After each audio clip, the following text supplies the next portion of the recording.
Good morning. आज इस class में हम पढ़ेंगे इलेक्ट्रोकेमिस्ट्री। इलेक्ट्रोकेमिस्ट्री क्या होता है, इसको पढ़ने के पहले हम सबसे पहले जान लेते हैं रिडॉक्स रिएक्शन। क्या होता है रिडॉक्स रिएक्शन? इसका बहुत यूज होने वाला है इस इलेक्ट्रोकेमिस्ट्री में। तो अगर हम रिडॉक्स रिएक्शन की बात करें, रिडॉक्स रिएक्शन, तो रिडॉक्स रिएक्शन में क्या होता है? दो तरह का होता है रिडॉक्स रिएक्शन। एक इसमें से किसी एक स्पीसी का ऑक्सीडेशन होगा और किसी एक स्पीसी का क्या हो जाएगा? रिडक्शन होगा। सपोज हमने एक मेटल लिया और एक नॉन मेटल लिया। नॉन मेटल, यहाँ पे सोडियम लिया मेटल में और यहाँ पे हमने ले लिया क्लोरीन। ठीक है, अगर इसका कॉन्फ़िगरेशन देखें तो ये होगा 281 और इसका कॉन्फ़िगरेशन होगा 287। इसको अपना स्टेबिलिटी कंप्लीट करने के लिए एक इलेक्ट्रॉन चाहिए और इसके अपने स्टेबिलिटी कंप्लीट करने के लिए एक इलेक्ट्रॉन लूज करना है। अब क्या होगा, यहाँ से ये सोडियम अपना एक इलेक्ट्रॉन इस क्लोरीन को दे देगा। ओके, एक इलेक्ट्रॉन यहाँ से निकल जाएगा। क्यों निकल जा रहा है? स्टेबिलिटी पाने के लिए। तो यहाँ पर इलेक्ट्रॉन अपने आप निकल रहा है। यहाँ पे सोडियम अपने आप इलेक्ट्रॉन को निकाल रहा है और क्लोरीन अपने आप इलेक्ट्रॉन को क्या कर रहा है? गेन कर रहा है। तो यहाँ पे हम कह सकते हैं कि ये जो सोडियम मेटल है इसका क्या हो रहा है? ऑक्सीडेशन। इसका हो रहा है ऑक्सीडेशन और इसका क्या हो रहा है? रिडक्शन, क्योंकि ये इलेक्ट्रॉन को क्या कर रहा है? लूज, गेन कर रहा है। ठीक है, यहाँ पे हम क्या लिख सकते हैं? Loss of electron, loss of electron, और यहाँ पे हम क्या लिख सकते हैं? Gain of electron. लेकिन अगर हम सोडियम के गैसियस एटम की बात करें, यहाँ पे सोडियम मेटल था ना, लेकिन अगर हम सोडियम के गैसियस एटम की बात करें तो उसको स्टेबिलिटी पाने का कोई लालच नहीं होता। वो आसानी से इलेक्ट्रॉन लूज नहीं करेगा, और जब वो आसानी से इलेक्ट्रॉन लूज नहीं करेगा तो उसके इलेक्ट्रॉन को लूज कराने के लिए हमें बाहर से एनर्जी प्रोवाइड करनी पड़ेगी। तो अगर हम बाहर से एनर्जी प्रोवाइड करेंगे तो वो कैसी एनर्जी होगी? Ionization energy. इसका मतलब नेचर में दो तरह के रिएक्शन होते हैं, एक ऐसी रिएक्शन जो अपने आप हो और एक ऐसी रिएक्शन जो अपने आप ना हो। तो जो रिएक्शन अपने आप होती है इसको स्पॉन्टेनियस बोलते हैं, और जो रिएक्शन अपने आप नहीं होती इसको नॉन स्पॉन्टेनियस बोलते हैं। तो जो रिएक्शन होती है वो कितनी तरह की होती है? ये जो रिएक्शन है ये कितने तरह की है? दो तरह की। एक तो आपका स्पॉन्टेनियस हो जाएगा, स्पॉन्टेनियस, और दूसरा हो जाएगा आपका नॉन स्पॉन्टेनियस।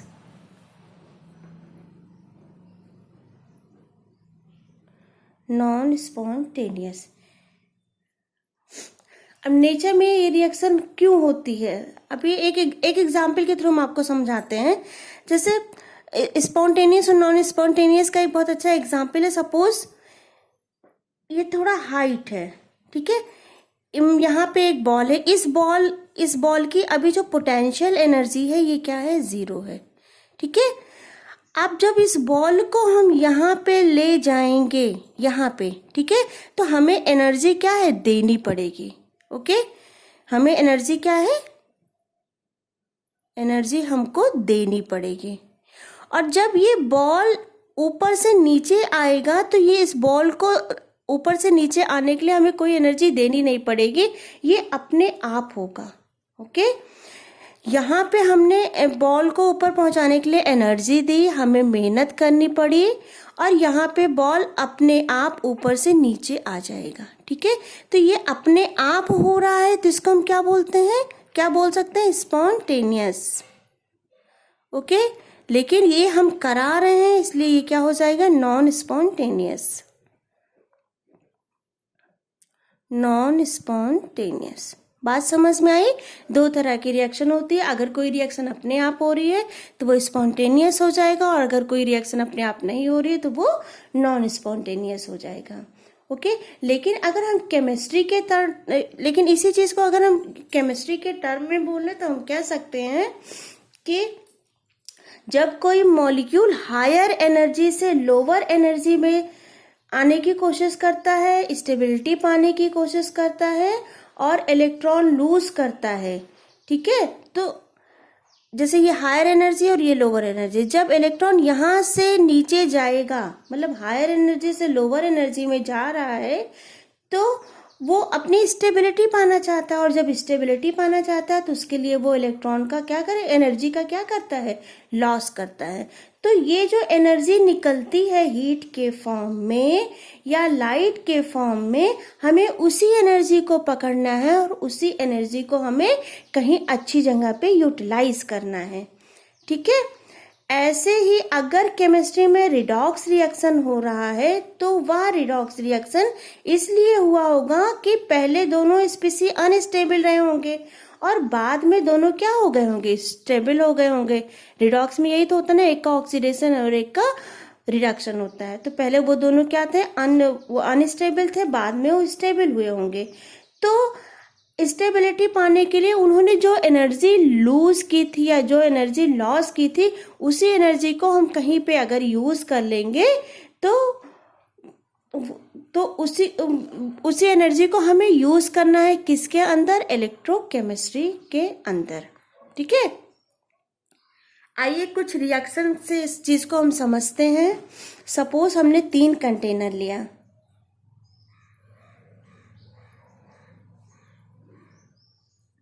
हमने यहाँ पे 3 कंटेनर लिया।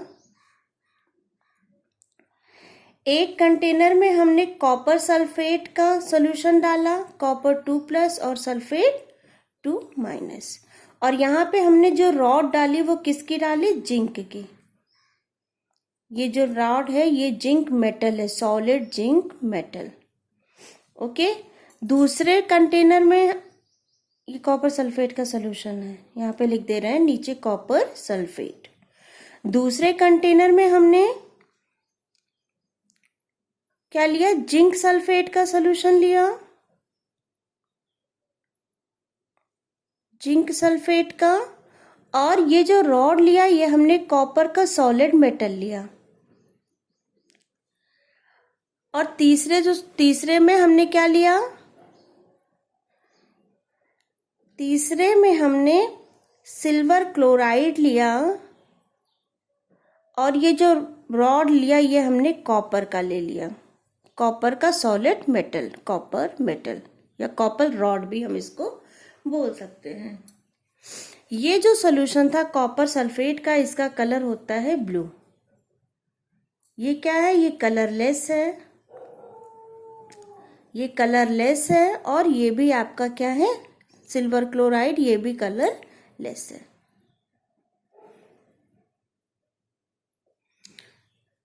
ठीक है।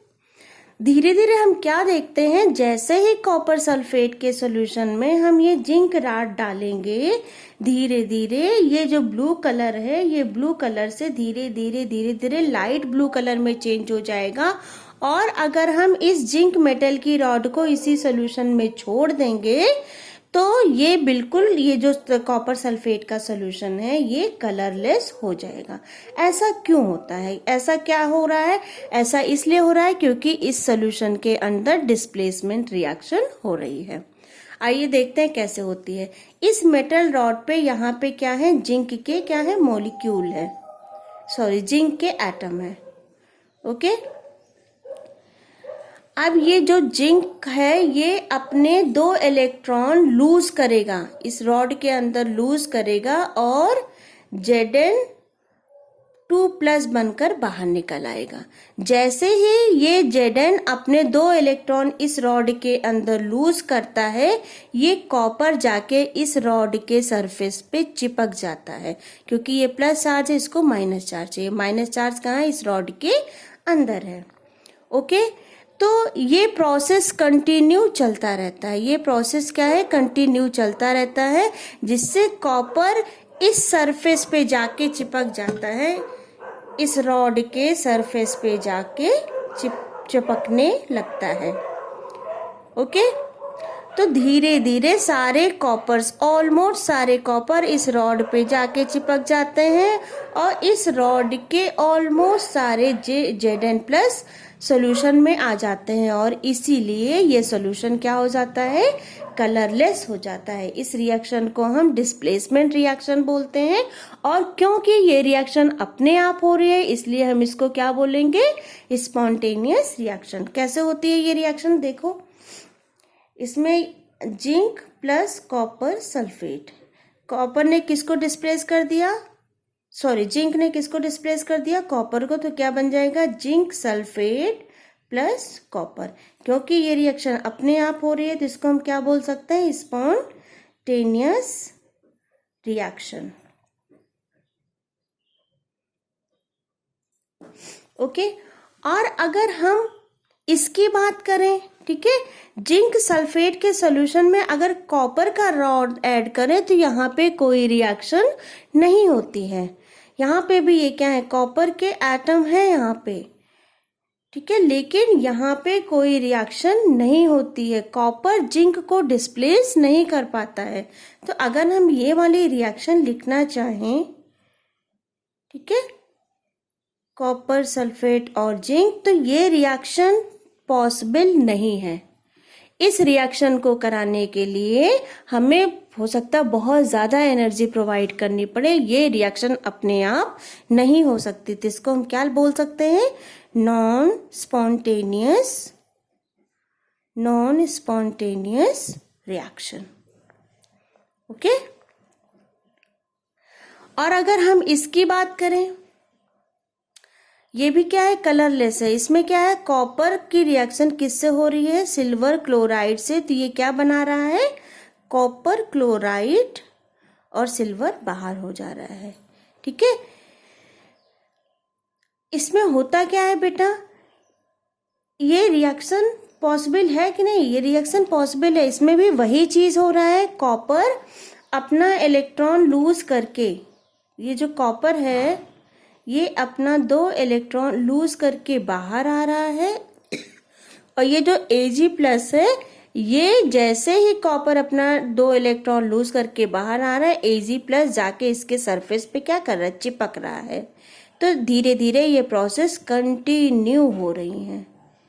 जब कंटिन्यू होंगी ये प्रोसेस तो ये जो Ag है ये इसके सरफेस पे डिपॉजिट होना शुरू हो जाएगा और कॉपर सोल्यूशन में बाहर आने लगेगा।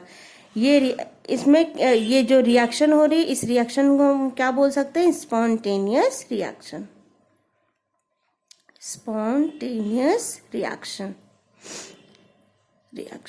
ओके, तो इसको देख के हम ऐसे बोल सकते हैं ना कि लूज करने की टेंडेंसी इसमें किसमें होगी, इलेक्ट्रॉन लूज करने की जो इलेक्ट्रॉन लूज टेंडेंसी किसकी होगी, इसमें सबसे ज्यादा जिंक की होगी, उसके बाद कॉपर की होगी और उसके बाद सिल्वर की होगी। ओके, यहां तक किसी बच्चे को कोई डाउट?